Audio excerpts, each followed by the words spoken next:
எஃபியில் போட்டால் இன்ட்ரெஸ்ட் ரொம்ப கம்மியாக இருக்கும். இதே நம்ம ஷேர் மார்க்கெட் சூஸ் பண்ணால் நமக்கு ரிஸ்க் ரொம்ப அதிகமாக இருக்கும். ஆனால் 12 வருஷம் மட்டுமே நம்ம சேவ் பண்ணிவிட்டு ஃப்யூச்சரில் கேரண்டிடாக அதுவும் டபுள் மடங்காக வந்து அந்த பிளான் பெனிஃபிட் கொடுக்குன்னு சொன்னால் எவ்வளோ சூப்பராக இருக்கும். அது மட்டும் இல்லாமல் இந்த பிளான் பார்த்திங்கன்னா நம்ம ஃபேமிலிக்கு ரொம்ப சேஃபாகவும் இருக்கும். சப்போஸ் இப்போ நம்ம ரிட்டையர் ஆகும்போது ஒரு லம்சம் அமௌண்ட் நம்ம கையில் இருந்தால் எவ்வளோ சூப்பராக இருக்குது. இது எல்லாத்துக்கும் ரொம்ப ட்ரீமாக இருக்கும். ஆனால் இது ரெண்டுமே கவர் பண்ணுற மாதிரி ஒரு சூப்பரான பிளான் பற்றி தான் இன்றைக்கி நம்ம பார்க்க போகிறோம். அதுவும் பார்த்திங்கன்னா எடல் வைஸில் நம்ம பார்க்க போகிறோம். இந்த பிளானோட நேம் பார்த்திங்கன்னா guarantee saving star plan. So இது வந்து மார்க்கெட் ரிஸ்க்கும் உங்களுக்கு கிடையாது. சிம்பிளாக வந்து இந்த பிளானில் வந்து நான் எக்ஸ்பிளைன் பண்ணுறேன். இப்போ நம்ம எக்ஸாம்பிள் பார்க்கலாம். இப்போ வந்து விஜய்னு ஒரு பர்சன் பார்த்தீங்கன்னா உங்களுக்கு 26 வயசு இந்த பிளானை எடுக்கிறாங்கன்னு வச்சுக்கலாம். ஸோ இன்வெஸ்ட்மெண்ட் அவர் ஒவ்வொரு வருஷத்துக்கு எவ்வளோ பே பண்ணுறாருன்னா பர் ஆனம் 1 lakh பே பண்ணுறாரு. மொத்தம் வந்து எவ்வளோ வருஷம் அவர் கட்டுறாருன்னா 12 வருஷம் மட்டும் கட்டுறாரு. மொத்தமாக 12 லட்சம் வந்து அவர் இன்வெஸ்ட் பண்ணியிருக்காரு. ஸோ மொத்தமாக இந்த பிளான் எவ்வளோ இயர்ஸ் ரன் ஆகும்னா மொத்தமாக 20 இயர்ஸ் வந்து இந்த பிளான் வந்து ரன் ஆகும்.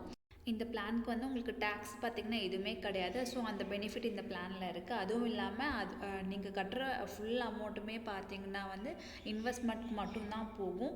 20 வருஷம் கழித்து விஜய்க்கு எவ்வளோ அமௌண்ட் கிடைக்கும்னு பார்த்திங்கன்னா 26,10,285 ரூபா கிடைக்கும். இதுவும் மார்க்கெட் ரிஸ்க் எதுவுமே இல்லாமல் இந்த பிளான் கிடைக்கும். அதுவும் கேரண்டீடாக.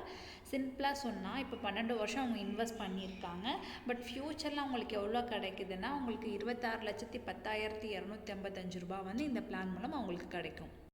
இது வெறும் சேவிங்ஸ் மட்டும் கிடையாது. உங்கள் லைஃப்க்கு வந்து ஒரு பெரிய ப்ரொடெக்ஷனாகவும் இந்த பிளான் இருக்கும். எக்ஸாம்பிள் பார்த்தீங்கன்னா பாலிசி ஹோல்டருக்கு ஏதாச்சும் நடந்துருச்சுன்னா லைக் செகண்ட் இயர்லேருந்தே வந்து அவங்களுக்கு வந்து டெத் பெனிஃபிட் வந்து யார் நாமினியாக செலக்ட் பண்ணியிருக்காங்களோ அவங்களுக்கு வந்து அமௌண்ட் வந்து ஆட் ஆகும். ஸோ இப்போ வந்து செகண்ட் இயர் பார்த்தீங்கன்னா உங்களுக்கு 10 லட்சம் கிடைக்கும். 6th இயர் 10,45,941 ரூபா. அது மாதிரி அந்த இயர்ஸ் இன்க்ரீஸ் ஆக அமௌண்ட்டும் வந்து உங்களுக்கு வந்து இன்க்ரீஸ் ஆகும். அது நாமினியை யார் அவங்க செலக்ட் பண்ணியிருக்காங்களோ அவங்களுக்கு அந்த அமௌண்ட் வந்து இந்த பிளானில் போகும்.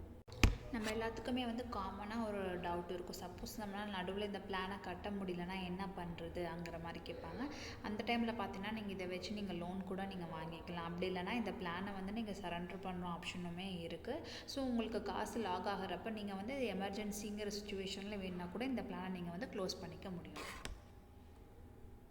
நீங்கள் வந்து எடுத்த பிளானை ஃபுல்லாக கம்ப்ளீட் பண்ணால் தான் உங்களுக்கு வந்து நிறைய பெனிஃபிட் ஆட் ஆகும் போதே சரண்டர் பண்ணணுங்கிற மாதிரி தாட்டுக்கு வராதிங்க. ஓகேங்களா? இந்த பிளான் யாருக்கெல்லாம் செட் ஆகும் நம்ம பார்க்கலாம். இப்போ வந்து ரிஸ்க் எடுக்காமல் எனக்கு ஒரு நல்ல ப்ராஃபிட் கிடைக்கணுங்கிறவங்க இந்த பிளான் தாராளமாக நீங்கள் சூஸ் பண்ணிக்கலாம். இல்லை என்னோடய பசங்களுக்கு மேரேஜ் இல்லைனா எங்கள் பசங்க எஜுகேஷனுக்காக ஒரு 20 இயர்ஸ்க்கு அப்புறம் ஒரு நல்ல லம்சம் அமௌண்ட் வேணுங்கிறவங்க பார்த்திங்கன்னா இந்த பிளான் எடுத்துக்கலாம். இல்லை இப்போ நான் வந்து ரிட்டையர்மெண்ட் ஆகிற அந்த டைமில் வந்து எனக்கு ஒரு சம் கேஷ் வேணும்னு நினைக்கிறவங்க வந்து இந்த பிளான் எடுத்துக்கிட்டிங்கன்னா இந்த பிளான் உங்களுக்கு ரொம்ப ரொம்ப யூஸ்ஃபுல்லாக இருக்கும். இந்த பிளானில் நீங்கள் 1 lakh தான் பே பண்ணணும் இல்லை. நீங்கள் மினிமம் வந்து 20,000லேருந்தே இந்த பிளானை நீங்கள் ஸ்டார்ட் பண்ணிக்கலாம். ஸோ உங்களால் 12 இயர்ஸ் பே பண்ண முடியலன்னா நீங்கள் 6 இயர்ஸ் 7 இயர் அந்த மாதிரி கூட நீங்கள் வந்து இயர்ஸ் கூட நீங்கள் கம்மி பண்ணி சூஸ் பண்ணிக்கலாம். பட் கண்டிப்பாக வந்து ஒரு சேவிங்ஸ் பிளான் சூஸ் பண்ணுங்கள். இன்வெஸ்ட்மெண்ட் பிளான்ஸ் பற்றி தெரிஞ்சுக்க நம்ம சேனலில் வந்து ஃபாலோ பண்ணிக்கோங்க. தேங்க்யூ ஃபார் வாட்சிங்.